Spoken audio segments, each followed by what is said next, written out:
It's been a while since my first video, but I have some updates. A lot has happened since the first video to our infertility PCOS journey, and I just wanted to fill you guys in, kind of give you my thoughts, let you know what's going on.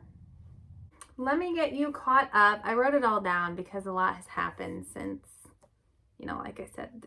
Anyway, I had some blood work done and was waiting on those results, and then I also had a saline bubble test. If you're not sure what that is, it's basically where they put some like the saline water solution into the uterus to check the lining, make sure everything's nice and good.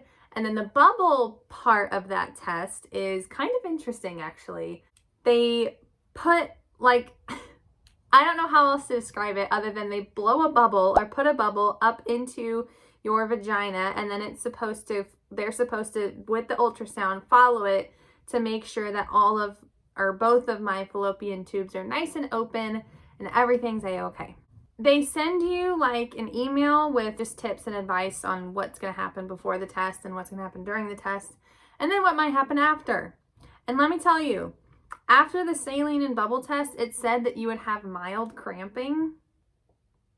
Yeah, that cramping was way more than mild. It literally felt like as I was laying there, like on the exam table bed or whatever, the first day of my period just hit like that. And I was like, oh God, there it is. There's the cramps. Yeah.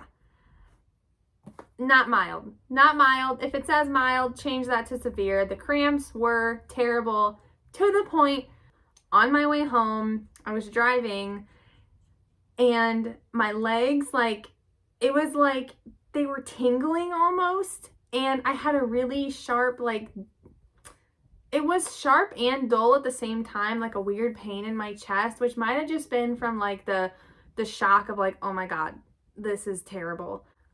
If you have to have a saline or bubble test done, have someone go with you, or at least take some ibuprofen beforehand, because that hurts. But the results from that test, my uterine lining looks great. Everything's good.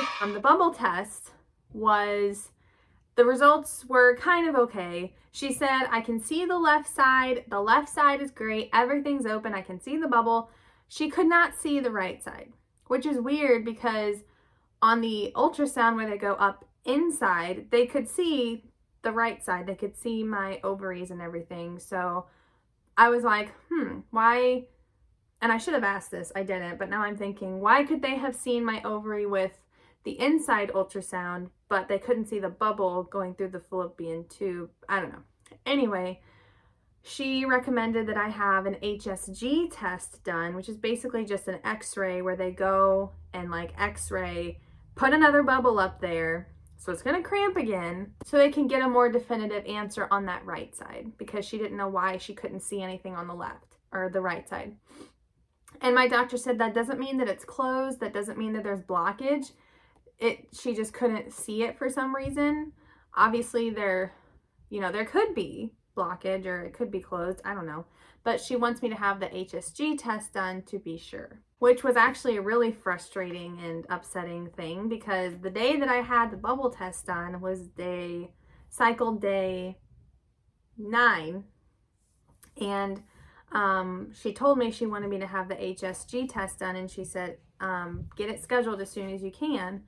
And so on my way home, I was not thinking about it. The rest of the day, I was not thinking about it because my cramps were so bad. So the next day, I called and they told me that they like to have that test done between cycle days 8 and 10. And that was day 10, the day that I called. And of course, what doctor is going to be able to fit you in the day of, when you call? No doctor. She's like, you're going to have to wait until your next cycle in order to have this test done. And with me having irregular periods, I don't know when my next cycle is going to be. So of course I was at school sobbing because I'm like, I don't want to push this any further. We've already waited so long. Just another frustration about having an irregular cycle. So that was a whole debacle. I still am waiting. So the results from the blood work, she said were fine. She did notice that I was low in vitamin D, so she is wanting me to supplement some vitamin D. And then my husband's results came back from his second semen analysis, because whenever they do a semen analysis, they usually like to do it twice just in case something gets like messed up or, you know, whatever.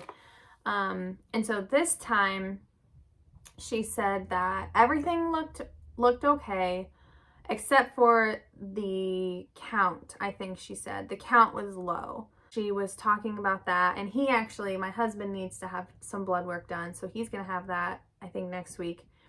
But everything else she said looked okay. It was just the sperm count was lower than she was wanting. So she recommended Clomid or Clomin. I don't know exactly how to pronounce it. If you've taken it or you have a spouse or partner who's taken it, how was your experience? What was it like? My husband and I we're not anti-medicine. We're not anti, like, you know, drugs or whatever. We just prefer to take a more like natural way of healing. When she said that, I was just like wanting to know a little bit more about it, and so is my husband. So if you have any information about that, shoot it down below or let me know or whatever. After all of this, we had a follow-up appointment with our infertility doctor, and she said, based off of everything, she can for sure say that I do have PCOS. Awesome. Which, I mean, it's not that much of a shock to me because I kind of already figured, but now we can definitely say, yes, you have PCOS. Cool. But something interesting, she said that even though I have PCOS, one of the symptoms that wasn't there was high testosterone levels. She said mine were normal. So, I mean, that's good. It sucks, but it is, you know, an answer. I kind of already went down like a little PCOS rabbit hole before she told me that. And then now I'm like, you know, really researching, which is a good and a bad thing. I'm mainly doing the research because I want, again, to try and find those natural alternatives to help reverse or reduce the symptoms. And so I have a couple things that I'm trying to focus on because there is a lot of information about PCOS out there, which is great. It's all good information. It's good that there's a presence and a community out there. I have found a couple people that I'm following on Instagram that are nutritionists, doctors, dietitians, things like, well, nutritionists and dietitian are the same thing, but you know, anyway. I'll put some of their handles over here, but I've gotten a lot of really good information from them just in these last couple weeks that I've been really, really like looking into this whole PCOS thing. Some of the things that they post are very encouraging, very informative, and I feel like I'm kind of starting to get more of an understanding of what PCOS is. But kind of on the flip side of that, PCOS is not just like this one thing where it's like, okay, you have this, these are your symptoms, here's how you can fix it. It's like PCOS is an umbrella that kind of covers all kinds of symptoms, all kinds of situations. Like, there's a lot of information. I was getting really stressed out and really like flustered with all of like everything. And so I kind of wrote down six things that I'm really wanting to focus on as far as like my symptoms and things I can do, lifestyle changes to help kind of reduce/reverse the PCOS symptoms. The first one is basically to just keep a more consistent record of my symptoms. So like, I don't want to focus on my weight. I don't want that to be something that I like put my like identity in, because it's not like my weight. It's just a number. It doesn't mean anything. But with PCOS, one of the symptoms is weight gain, especially in like the mid region. This is actually something that a lot of people have recommended, and my sister even. Instead of getting a scale and weighing yourself by that, I want to start measuring myself. So measuring like around my stomach and around my hips and around my thighs, and kind of keeping track that way of my weight. Because once I start to see the weight loss happening, then I can be like, okay, I'm doing something right. because that is something that I want to focus on as one of my PCOS symptoms is the weight. I feel weird saying that because I'm not saying that I'm fat in any means. Like, I don't think I'm fat. I don't think I'm ugly. I just don't like the way that I feel. But yeah, just tracking my symptoms. So my measuring, my things that I'm eating, my acne, because I definitely notice when I eat dairy, my face gets more red, my acne starts to flare up. Other symptoms, how much sleep I'm getting, how do I feel during the day, so things like that. Just making sure that I'm tracking my symptoms and trying to make connections with things that I'm doing and, okay, is this working, is this not working, do I need to change this, stuff like that. The second thing that I want to focus on is my diet, which is one of those lifestyle changes. My husband and I have already been trying to eat a very paleo-based diet, no gluten, no dairy, were kind of the two main things that we were really focusing on. As I was doing some research, I found that one symptom of PCOS is insulin sensitivity or insulin resistance, which is a really scientific term for basically saying that my body doesn't break down sugar as energy. It stores it as fat instead. To kind of help fight that, you can change things in your diet, including going gluten and dairy free. So we're already doing that, and I'm trying to focus even more on doing that. Also eating a low carb diet, low to no sugar, which is really hard for me because I love sugar. And making sure that I'm focusing on more fiber. That's one thing, making sure that I'm adjusting my diet. The third thing is supplementation. I'm very interested in supplements that I can take and use to kind of help get my body doing the normal function it needs to be doing, like breaking down sugar. The signals from my brain to my ovaries, that's obviously not happening. So some of those supplements that I've found or have read about as far as helping with PCOS are Maca root, Ashwaganda, which is to help reduce stress, omega-3s, vitamin D, which I was low in apparently, and something called Inositol. I've seen a lot about Inositol, and I still need to do a little bit more research. Magnesium is another one, and zinc, and then chromium was a really big one that I saw out there. So I'm not saying that I'm going to start taking all of these supplements. You should definitely consult with your doctor before starting any supplements. And I am taking an omega-3 supplement, and I am also taking a probiotic. I'm also taking a prenatal vitamin. So supplementation, that's another one that I need to do a little bit more research on, but those are some of the ones that I found. The fourth thing is exercise. This one was actually really interesting to me, and it makes sense, but it kind of goes along with number 5. I'll just put 4 and 5 together, but exercising the effective way for someone with PCOS and reducing stress. Most people think that in order to lose a lot of weight, you need to burn a lot of calories. And some people think that to burn the most calories, you need to do a super intense, long, hardcore workout. And that's not always the case. You can burn the same amount of calories having a boxing session or doing, a really intense HIIT cardio session. Or you can do yoga or Pilates, and you can burn close to the same amount of calories. For someone with PCOS, you want to make sure that you're keeping your stress hormones down. And doing those super intense HIIT cardio is not the greatest, because then it kind of sends your body into fight or flight, because you're working your body a lot and your energy is up, your heart's pumping, and your stress levels go up along with that. And so for someone with PCOS who's wanting to keep your stress levels down, weight training and slow workouts are really, really good for that. So that's something that I'm going to try and start doing. I have a weekly template of things that I'll do on each day of the week. And most of them are slow weight focused workouts.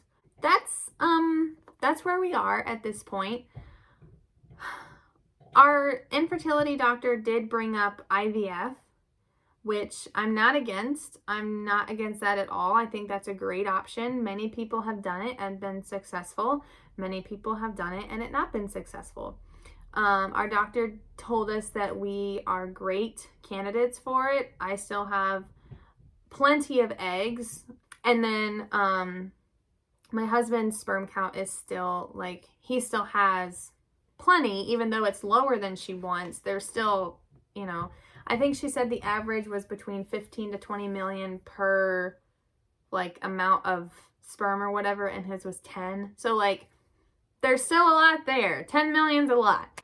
The only downside is it's very, very, very expensive, and not a lot of insurances cover it, mine included. I've kind of already made the mental decision that I only want to do it once, both for our financial and emotional state, because we can't afford to do it multiple times. And I just don't know if I could handle, like, multiple failed attempts. Like, that would suck. That would really suck. I think for now we're going to try and continue going down the, you know, timed intercourse route, making sure that I'm attempting to track my ovulation and just hoping that the timing is right. Also remembering that it's not our timing at all. It's God's timing.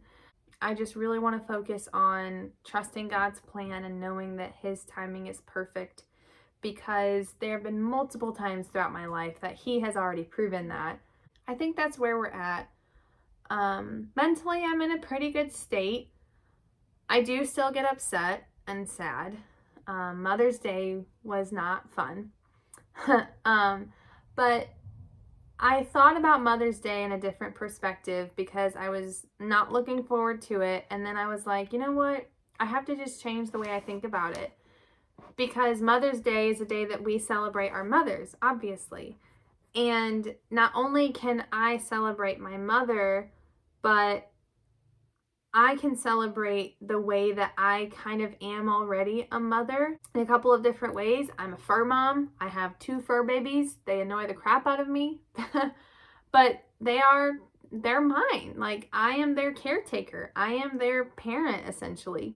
Those are my babies. And then I'm also a teacher. So some of those kids don't have a mother in their life, and I'm not saying that my kids look up to me as a mom. I mean, I'm not even that much older than them, but I do like to think that in a way I am kind of that maternal figure for them.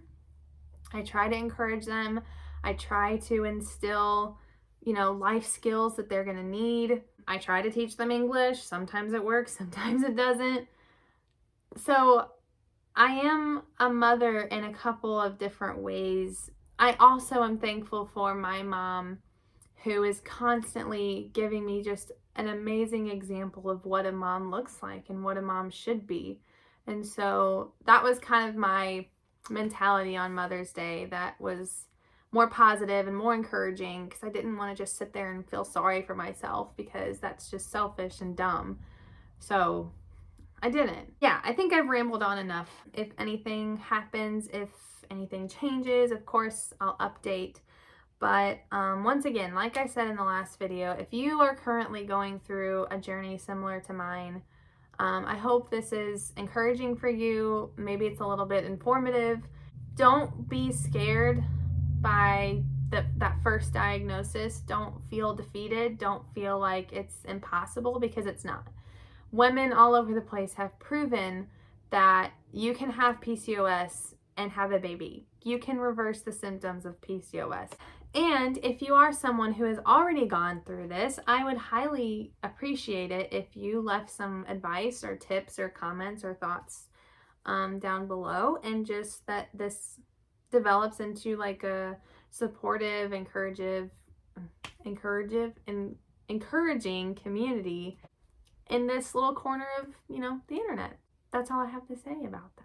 So thanks for watching, thanks for listening, and I will see you in the next video. Bye!